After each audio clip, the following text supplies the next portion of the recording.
Halo, saya Profesor Lee Han Yong, dosen Perjanjian Lama di Asia United Theological University. Isi kedua pelajaran yang lalu adalah Tuhan mengangkat suku Lewi dan pemimpin atas bangsa Israel sebelum berjalan ke padang gurun. Hari ini kita membahas tentang tujuan akhir Tuhan mengangkat pemimpin atas bangsa Israel dan mengangkat orang Lewi. Tujuannya untuk menyucikan dan menguduskan perkemahan bangsa Israel. Topik hari ini adalah pentahiran dan kekudusan. Banyak pakar Perjanjian Lama mengatakan Taurat sebagai Injilnya Perjanjian Lama, dan mereka memahami bahwa inti dari Injil itu ada dalam Keluaran pasal 19 ayat 1-6. Isi dari Keluaran 19 ayat 1-6 adalah, setelah membawa bangsa Israel keluar dari Mesir, Tuhan berfirman demikian, "Akulah yang empunya seluruh bumi." Berarti Tuhan menciptakan semuanya dan semuanya itu miliknya. Tuhan menyelamatkan mereka dari Mesir dan menjadikan baginya anaknya. Tuhan juga menjadikan mereka imam dan bangsa yang kudus, sehingga mereka jadi saksi Tuhan bagi dunia. Itulah isi dari Keluaran 19 ayat 1-6.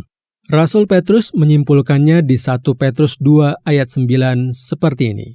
Kamulah bangsa yang terpilih, imamat yang rajani, bangsa yang kudus, supaya kamu memberitakan perbuatan-perbuatan yang besar dari Dia, yang telah memanggil kamu keluar dari kegelapan kepada terangnya yang ajaib.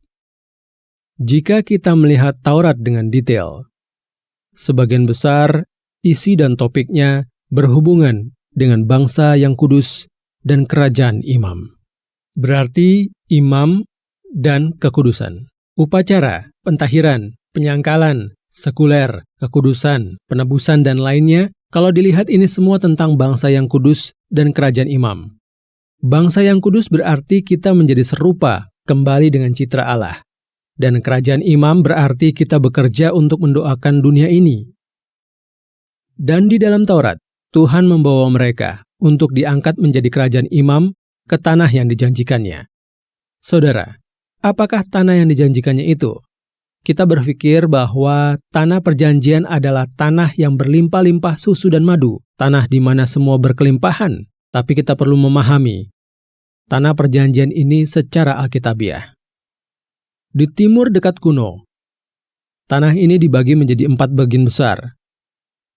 Yang pertama adalah gurun, yang kedua adalah dataran kering, yang ketiga adalah sebuah tanah yang berlimpah-limpah susu dan madu. Yang keempat adalah ladang yang subur, yaitu tanah yang bisa dibuat berkebun. Apa maksud tanah yang berlimpah-limpah susu dan madu? Biasanya yang dimaksud adalah bukit atau pegunungan. Di dalamnya ada hutan-hutan kecil. Seperti yang saudara ketahui, orang Ibrani adalah bangsa nomaden. Mereka juga adalah peternak. Domba, kambing, dan sapi makan rumput dan diperah susunya. Susunya dibuat jadi yogurt. Mereka juga beternak lebah di hutan itu untuk diambil madunya, dan mereka makan yogurt bercampur madu. Tanah yang berlimpah-limpah susu dan madu bukan berarti tanah yang subur. Tanah yang dimaksud adalah tanah yang ditunjuk secara khusus. Saudara, kalau kita lihat bilangan 16 ayat 12 dan seterusnya, orang-orang Israel protes kepada Musa. Mereka mengeluh, "Kamu membawa kami ke padang gurun ini. Kamu membawa kami keluar dari tanah yang berlimpah-limpah susu dan madu. Kamu tidak membawa kami ke tanah yang berlimpah-limpah susu dan madu, dan tidak membawa kami ke ladang atau kebun anggur." Saudara, mereka berkata mereka keluar dari tanah yang berlimpah-limpah susu dan madu. Di mana letaknya itu? Mesir. Yakub dan Yusuf, orang Israel itu berkata kepada Firaun di Mesir, "Hamba-hambamu ini gembala domba." Orang-orang Mesir menganggap rendah orang-orang yang beternak. Jadi di sebelah mana tanah yang diberikan itu? Di tanah Goshen. Mereka bisa beternak di tanah Goshen. Itulah yang disebut sebagai tanah yang berlimpah-limpah susu dan madu. Tanah subur yang bisa ditanami di sepanjang tepi sungai Nil. Benar kan? Mereka protes. Kamu membawa kami keluar dari tanah yang berlimpah-limpah susu dan madu supaya kami mati di sini kan? "Mengapa kamu tidak membawa kami ke kebun anggur dan tanah yang berlimpah-limpah susu dan madu?" Benar kan? Saudara, mata-mata yang dikirim ke Kanaan datang dengan membawa hasil besar. Itu adalah lembah Yeskiel. Tanah di sana adalah tanah yang bisa menghasilkan buah. Tetapi kalau masuk lebih ke dalam lagi, ada tanah yang berlimpah-limpah susu dan madu. Di Ulangan 11 ayat 9-11 Tuhan berfirman, "Tanah itu tidak dapat ditanami seperti di Mesir. Tanah itu adalah tanah yang menyerap air, artinya yang tidak baik."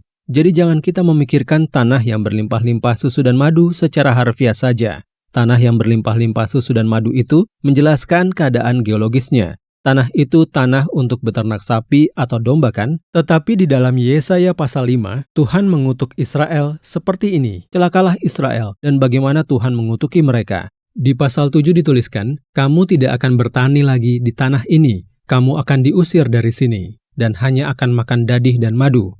Saudara, apa artinya mereka akan makan dadih dan madu? Itu adalah kutukan.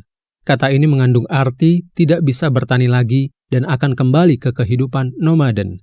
Jadi kita biasanya berpikir tanah yang dijanjikan itu adalah tanah kaya, yang jika dimasuki akan terasa tenang setelah sekian lama hidup susah di padang gurun. Tetapi Tuhan berfirman dengan jelas seperti ini, "Allahmu lah yang empunya atas segalanya, dan ketika membagikan tanah, Tuhan tidak membagikannya dengan cara yang tidak adil. Tuhan membagikan sesuai jumlah jiwa." Kalau dilihat secara individu, mereka mendapat tanah yang luasnya sama, dan melalui sistem tahun Yobel dan Sabat, Tuhan membuat tanah itu tidak dapat dimiliki secara permanen. Tanah yang dijanjikan bukanlah tanah yang dapat dimiliki. Tanah itu adalah tanah tempat di mana didirikan umat-Nya yang kudus dan kerajaan imam. Jadi intinya di mana? Di tempat Tuhan mengangkat umat-Nya yang kudus dan mendirikan kerajaan imam. Kudus adalah kekudusan Tuhan. Citra Tuhan dipulihkan di dalam kita. Dan melalui kehidupan kudus itu, berhala di tanah itu dihancurkan dan menjadi tanah tempat kerajaan imam didirikan dan bersyafaat kepada Tuhan. Lalu bagaimana dengan kita yang sekarang? Kita jatuh ke dalam iman yang berubah-ubah. Apa itu iman yang berubah-ubah? Iman yang bertujuan duniawi, bukan untuk menjadi umat yang kudus. Itulah iman yang berubah-ubah. Ketika kita melupakan semua kehidupan kudus di bumi dan hanya ingin memiliki tanahnya, itulah wujud dari iman yang berubah-ubah. Segala milik kita adalah milik Tuhan. Itu bukan milik kita. Fokus kita adalah menjadi umat-Nya yang kudus dan kerajaan imam. Tuhan menyuruh orang-orang Lewi berdiri di depan bangsa Israel sebelum mereka masuk ke dalam padang gurun. Tujuan akhirnya adalah mentahirkan perkemahan, sehingga kekudusan Tuhan datang di tempat yang kudus itu.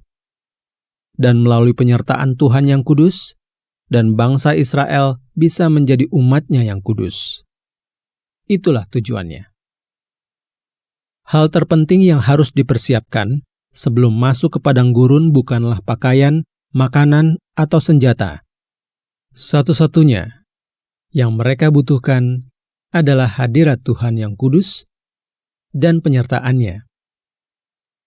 Hal inilah yang harus dilakukan sebelum masuk ke padang gurun, yaitu adalah pentahiran dan kekudusan. Pertama, mari kita pelajari apa itu pentahiran dan kekudusan dalam Perjanjian Lama. Dalam Perjanjian Lama, pentahiran berhubungan erat dengan kekudusan Allah. Tuhan yang kudus hadir di tempat yang tahir, sehingga disebutlah itu dengan kabot, kemuliaan dari kekudusan. Sebenarnya arti kata kabot adalah berat atau penuh. Dalam bahasa Ibrani, kemuliaan adalah kabot. Jadi, artinya Tuhan menyuruh mereka untuk membuat tempat yang penuh dengan kemuliaan Tuhan. Sebab akulah Tuhan yang telah menuntun kamu keluar dari tanah Mesir supaya menjadi Allahmu. Jadilah kudus, sebab aku ini kudus. Berarti kekudusan kita adalah kekudusan secara relasional. Roh Kudus datang ke dalam kita yang telah disucikan oleh darah Kristus. Berkat hubungan kita dengannya yang kudus, kita menjadi umat-Nya yang kudus dan kerajaan imam. Biasanya pemahaman kita adalah saat persembahan dipersembahkan di Perjanjian Lama, maka dosa kita sudah ditebus. Dan karena dosa-dosa bangsa Israel sudah ditebus, Makanya mereka bisa masuk ke tanah perjanjian. Kalau di masa sekarang ini, kita berpikir bahwa oleh darah Yesus dosa kita ditebus, sehingga kita bisa masuk surga. Itu memang benar, tapi belum tepat. Saudara, apa tujuan akhir persembahan? Tujuannya untuk mentahirkan orang-orang dan perkemahan. Dan apa tujuan dari pentahiran tersebut? Mengapa harus ditahirkan? Karena Tuhan yang kudus ingin hadir di situ. Benar kan? Artinya, keselamatan adalah bukan hanya kita percaya Yesus dan dosa kita diampuni sehingga masuk surga. Kita harus memahaminya dengan hati-hati. Keselamatan adalah ketika kita ditahirkan oleh darah Yesus Kristus dan Roh Kudus diam di dalam kita. Ketika kita berjalan dengan Tuhan, benar? Ketika keadaan itu berkembang, itulah surga. Tentu, surga adalah pencapaian yang lebih utuh dan sempurna. Tapi kita perlu memahami konsep keselamatan. Untuk itu, kita harus selalu dalam keadaan tahir. Imamat membedakan segala sesuatu di dunia ini dengan dua hal, yaitu yang kudus, kadosh, dan yang tidak kudus, atau kol. Benar kan? Imamat membedakan dengan dua hal. Di Imamat 10 ayat 10, kata kadosh yang berarti kudus adalah separate, artinya dipisahkan. Semuanya dibedakan dengan yang kudus dan yang tidak kudus. Maksudnya, dibagi menjadi daerah Tuhan yang kudus dan daerah yang tidak kudus. Jadi,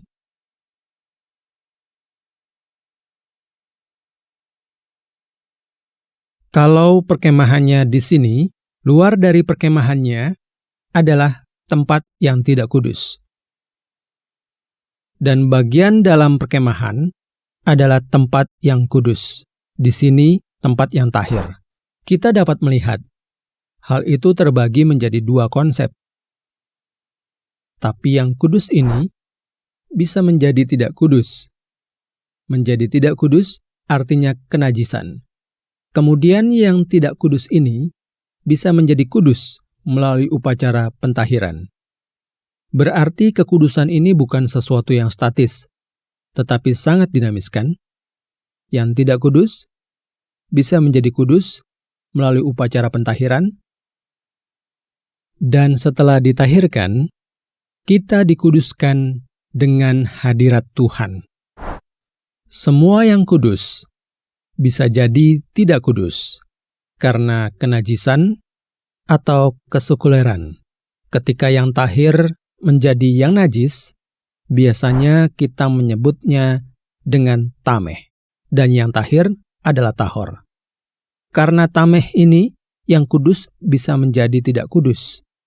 Namun, yang najis ini dapat ditahirkan melalui pembersihan, upacara pentahiran, supaya menjadi suci dan kudus lagi. Ada hal-hal yang harus Tuhan siapkan sebelum mereka berangkat ke padang gurun. Mengangkat pemimpin atas bangsa Israel dan mengangkat orang Lewi sebagai petugas untuk menyucikan setiap perkemahan dan segala yang ada di dalamnya, termasuk manusia. Tujuan akhir dari pentahiran itu adalah agar Tuhan hadir di sana. Perkemahan itu harus selalu disucikan supaya Tuhan hadir. Jika dalam upaya menjaga kekudusan ini, situasi yang menimbulkan kenajisan terus timbul, maka harus dilakukan upaya pentahiran berulang kali. Tetapi, sekarang kita tidak perlu lagi berulang kali melakukan upacara pentahiran seperti ini, karena kita sudah memiliki korban tebusan yang kekal dari Yesus Kristus dan darahnya. Di Ibrani pasal 10 ayat 10-18 dikatakan, dan karena kehendaknya inilah kita telah dikuduskan satu kali untuk selamanya oleh persembahan tubuh Yesus Kristus. Pasal 10 ayat 18 berbunyi, jadi apabila untuk semuanya itu ada pengorbanan, tidak perlu lagi dipersembahkan korban karena dosa. Tentang pentahiran perkemahan ini dibahas dalam pasal 5 ayat 1-31.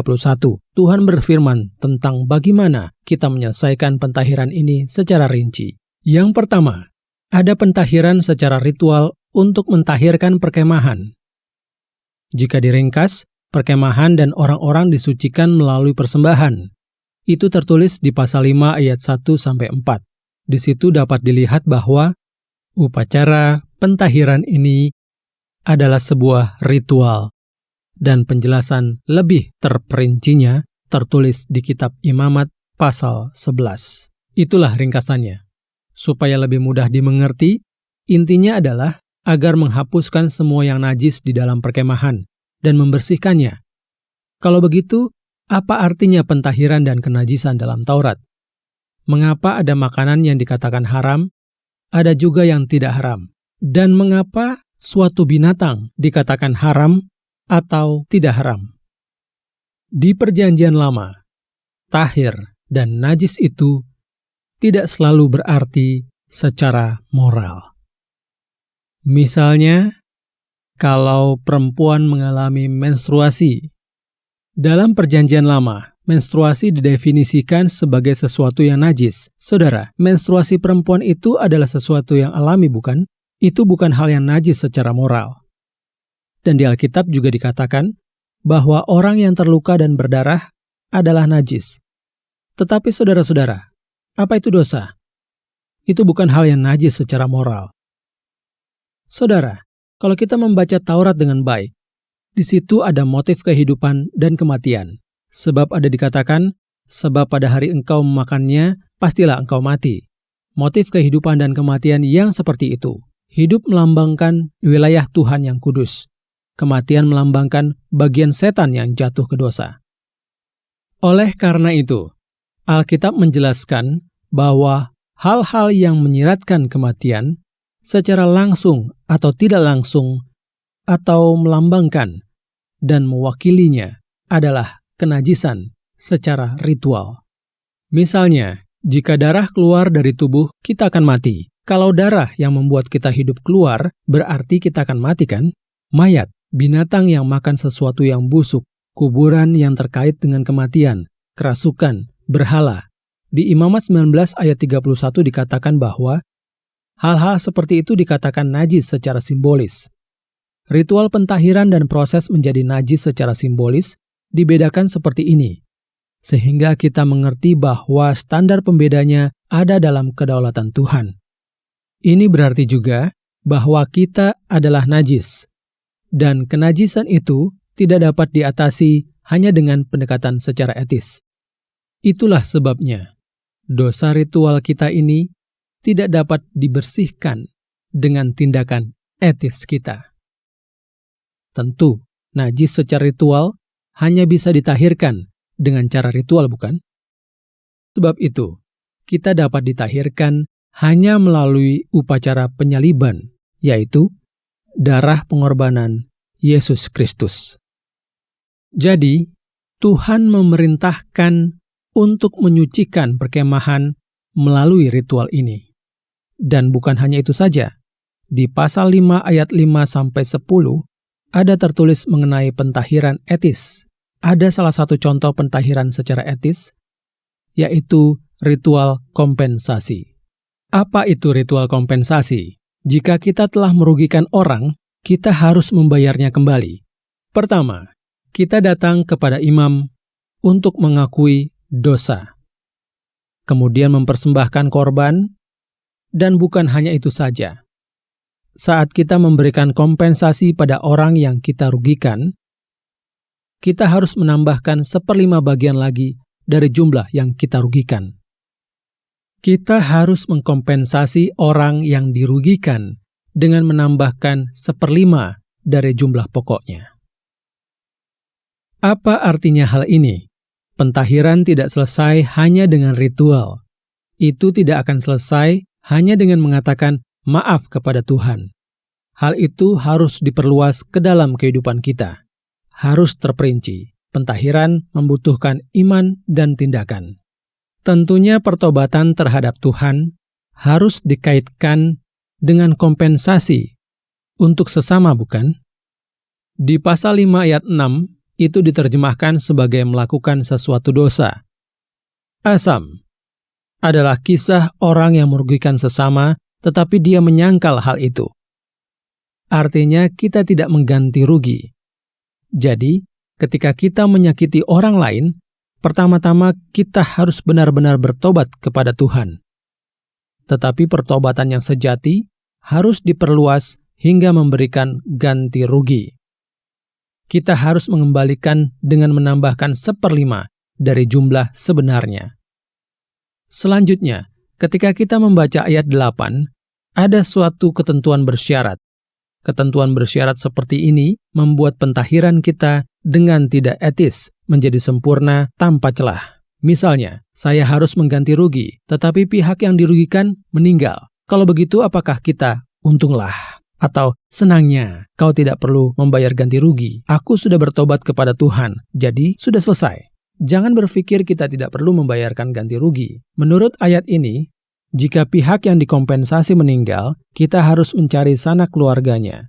Tetapi, kalau orang itu tidak punya sanak keluarga, ganti rugi harus diberikan kepada imam yang menjadi wakil Tuhan sebagai ganti korban untuk penebusan dosa. Apa artinya ini? Orang yang harus saya berikan ganti rugi telah meninggal, dan ganti ruginya masih tertinggal. Kalau begitu, ganti rugi itu tidak masuk ke kantong saya, melainkan dibawa kepada imam, supaya itu digunakan untuk hal-hal baik seperti keperluan ibadah dan pekerjaan-pekerjaan Tuhan lainnya. Di sini, kata yang diterjemahkan sebagai sanak saudara adalah goel. Arti kata goel ini adalah penyelamat. Kata Ibrani goel yang diterjemahkan sebagai sanak saudara adalah sebuah kata yang berarti kesatuan dari komunitas perjanjian Israel. Akar kata goel adalah gaal yang berarti penebus. Maksudnya sanak saudara adalah objek yang ditebus. Tuhan adalah goel yang kekal, juru selamat yang menjadi keluarga kita, yang menebus dan menyelamatkan kita. Umatnya memanggil Tuhan sebagai goel. Saudara, dosa kita telah ditebus sehingga kita menjadi tahir. Kita telah menjadi tahir melalui ritual Yesus Kristus. Kita harus memperluas pentahiran secara ritual hingga ke pentahiran secara etis dan menyelesaikannya dengan pentahiran kehidupan melalui kehidupan kita yang melayani di seluruh bidang kehidupan kita. Berikut kesimpulannya. Hal yang paling penting yang Tuhan minta sebelum berangkat ke padang gurun adalah tahir. Agar Tuhan yang kudus ada di antara mereka dan berjalan bersama mereka. Karena Tuhan yang kudus hanya bisa hadir di tempat yang suci. Hanya kehadiran Tuhanlah yang membuat mereka mampu menghadapi padang gurun yang dilahirkan kembali sebagai umatnya yang kudus di tanah yang telah dijanjikannya. Di dalam Alkitab tertulis, di dalam rumah yang besar ada perabot dari emas dan perak, juga dari kayu dan tanah. Tapi Tuhan berkata ingin memakai perabot yang bersih. Kita harus bersaksi seperti ini. Dulunya aku adalah perabot dari tanah, dulunya aku adalah perabot dari emas, dulunya aku adalah perabot dari kayu. Tapi sekarang aku sudah menjadi perabot yang bersih karena Yesus. Jadi perabot yang bersih ini sudah menjadi saluran berkat-Nya. Aku menjadi perabot yang dipakai Tuhan. Sebelum berangkat ke padang gurun, Tuhan hanya meminta satu hal, pentahiran. Sekarang ini kita menjauhi hal yang paling kita butuhkan, yaitu hadirat Tuhan. Sekarang ini, seringkali kita dan gereja-gereja meminta hal yang lain. Tapi sebenarnya, yang pertama, kedua, dan ketiga, semuanya adalah kekudusan. Yang kita butuhkan adalah pentahiran dan hadirat Roh Kudus.